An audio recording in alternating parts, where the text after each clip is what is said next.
Heart attack হয়ে থাকে, যে কোনো ভেসেল ন্যারো হওয়ার জন্য, কোলেস্টেরল জমে যাওয়ার জন্য, সেটি হচ্ছে যে নাম্বার ওয়ান কারণ।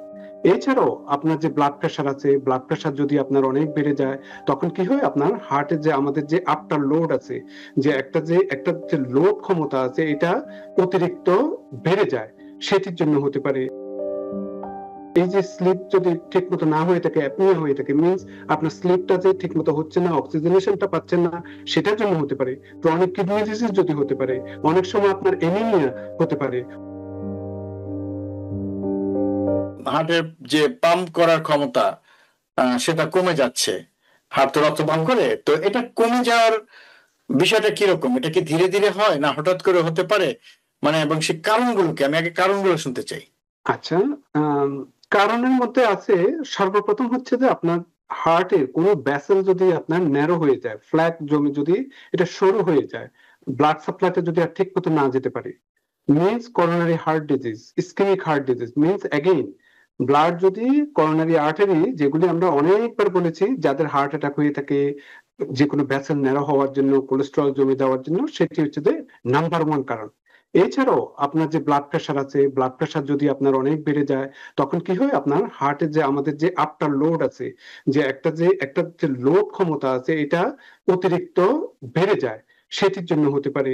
এছাড়া আপনার এইজ আছে, যেমন 65 বা ওল্ডার হলে একটা একটা হার্টের যে মাসেলটা উইক হয়ে গেছে, যেরকম আমাদের বাহুর মাসেলটা দিন যত যাবে, বয়স যত বাড়বে, তখন একটু মাসেলের স্ট্রেংথটা কমে যায়, ঠিক তেমনি হার্টের মাসেলটা কমে যেতে পারে, এই যে একটা হতে পারে। আরেকটা হচ্ছে যে ফ্যামিলি হিস্ট্রির মধ্যে অনেক কোলেস্টেরল থাকে, যেটাকে আমরা ফ্যামিলিয়াল হাইপার কোলেস্টেরোলেমিয়া বলে থাকি। এবং এই কোলেস্টেরল বেশি হলে কি হবে, ওই যে আমি কিছুক্ষণ আগে যে বললাম, যে হার্টের ভেসেল গুলা ন্যারো হয়ে যেতে পারে, তারপর ব্লাড সাপ্লাইটা কম হয়ে যেতে পারে, অ্যাগেন সেই কোলেস্টেরলের প্রবলেম হতে পারে। অনেকের আবার জেনেটিকলি আবার হার্ট ফেলিয়ারের সমস্যা আছে, বিভিন্ন ধরনের কার্ডিওমায়োপ্যাথি, সেটার জন্য হতে পারে। অনেকের হয়তো লাইফস্টাইল যে মেনটেন করে থাকেন, ডায়েটটা যে মেনটেন করে থাকেন, বিভিন্ন ধরনের ফ্রুটস যে আমরা খেয়ে থাকি, সেটার জন্য হতে পারে। অনেক সময় আপনার বিভিন্ন ধরনের মেডিকেল প্রবলেমের জন্য হতে পারে, যেমন আপনার আমি এক্সাম্পল দিয়ে থাকি, যেমন কারো ব্রেস্ট ক্যান্সার হয়েছে, কিংবা অন্য ক্যান্সার হয়েছে, অনেক ধরনের কিমোথেরাপি দেওয়া হয়ে থাকে, সেই ধরনের কিছুর জন্য হতে পারে। আবার অনেক সময় রেস বা এথনিসিটিও এটির সাথে সংযুক্ত হতে পারে, যেমন আপনার আফ্রিকান আমেরিকানদের সবচেয়ে বেশি হার্ট ফেলিয়ার হয়ে থাকে। এই ধরনের অন এন্ড অন অনেক কিছু হতে পারে। তারপর আরেকটা জিনিস না বললেই নয়, সেক্স ইটসেলফ, যেমন পুরুষদের সাধারণত আপনার লো ইজেকশন ফ্র্যাকশন হার্ট ফেলিয়ার হতে পারে, ইয়ঙ্গার এজে হতে পারে, কম্পেয়ার টু ওমেনদের কিন্তু প্রিজার্ভ ইজেকশন ফ্র্যাকশনে হার্ট ফেলিয়ার হতে পারে, যেটা কিন্তু পরবর্তীতে হতে পারে, এবং এটা কনসিকুয়েন্স কিন্তু অনেক বেশি হতে পারে। তো এই ধরনের অনেক কিছু নির্ভর করে আপনার হার্ট ফেলিয়ার কেন হচ্ছে।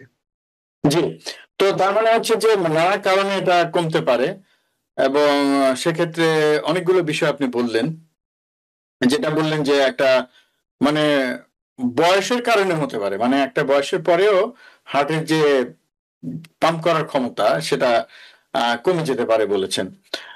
কিন্তু মানে কিছু কি রোগ আছে, এমন কোন রোগ আছে যেটার কারণে হার্ট ফেলিয়ার হতে পারে সরাসরি? জি, তো রোগের মধ্যে আমি যেমন বলবো, ওবেসিটি এটি একটা ডিসঅর্ডার। তারপর এটা পরবর্তীতে যখন বয়স, আপনার ওজন যেহেতু বিএমআই, বডি মাস ইন্ডেক্স যদি বেড়ে যায়, তখন এটিও একটা কারণ হতে পারে। তারপর অনেক সময় ব্লাড প্রেশার, যাদের হাই ব্লাড প্রেশার হতে পারে, আচ্ছা আচ্ছা, অনগোয়িং যদি হাই ব্লাড প্রেশার থাকে, হাই প্রেশার, এটি হার্ট অনেক বেশি পরিশ্রম করতে হয়, তখন হার্ট কি হয়, হার্টের মাসেলটা অনেকটা আপনার অনেক বড় হয়ে যায়, হাইপারট্রফিক কার্ডিওমায়োপ্যাথি হতে পারে, সেটির জন্য হতে পারে। আপনার ডায়াবেটিস যদি হয়ে থাকে, তখন মেটাবলিক অনেক ডিসঅর্ডার হতে পারে, সেটির জন্য। আপনার স্লিপ অ্যাপনিয়া ঠিক মতো যদি আপনার, এই যে স্লিপ যদি ঠিক মতো না হয়ে থাকে, অ্যাপনিয়া হয়ে থাকে, মিন্স আপনার স্লিপটা যে ঠিক মতো হচ্ছে না, অক্সিজেনেশনটা পাচ্ছেন না, সেটার জন্য হতে পারে। ক্রনিক কিডনি ডিজিজ যদি হতে পারে, অনেক সময় আপনার এনিমিয়া হতে পারে, অনেক সময় প্রেগন্যান্সির সময় আপনার শূন্যতা হইলে, কিংবা প্রেগন্যান্সি যদি আপনার খুবই হাই রিস্ক হয়ে থাকে, তখন সেটির জন্য হার্ট ফেলিয়ার হতে পারে। এই ধরনের অনেক ধরনের। তারপর থাইরয়েড ডিজিজের জন্য হতে পারে। আবার আয়রন যদি ওভারলোড হতে পারে, যেটাকে আমরা হিমোক্রোমাটোসিস বলে থাকি, সেটির জন্য হতে পারে। এইভাবে অন এন্ড অন অনেক কিছুর জন্য হতে পারে। জি, বুঝতে পেরেছি। তার মানে হচ্ছে যে যেসব মানে শারীরিক সমস্যা বা অসুখ আমরা যাই বলি না কেন, বা কোনো ক্রনিক ডিজিজ, যেগুলো কারণে হার্টের উপর লোড পড়ে, মানে আপনি যেটা বলতে চাচ্ছেন যে হার্টকে বেশি কাজ করতে হয়, হ্যাঁ, সেক্ষেত্রে এই ঝুঁকিটা বেশি এবং ধীরে ধীরে হার্টটা আসলে দুর্বল হয়ে যেতে থাকে, হার্টের মাংসপেশিগুলো দুর্বল হয়ে যেতে থাকে।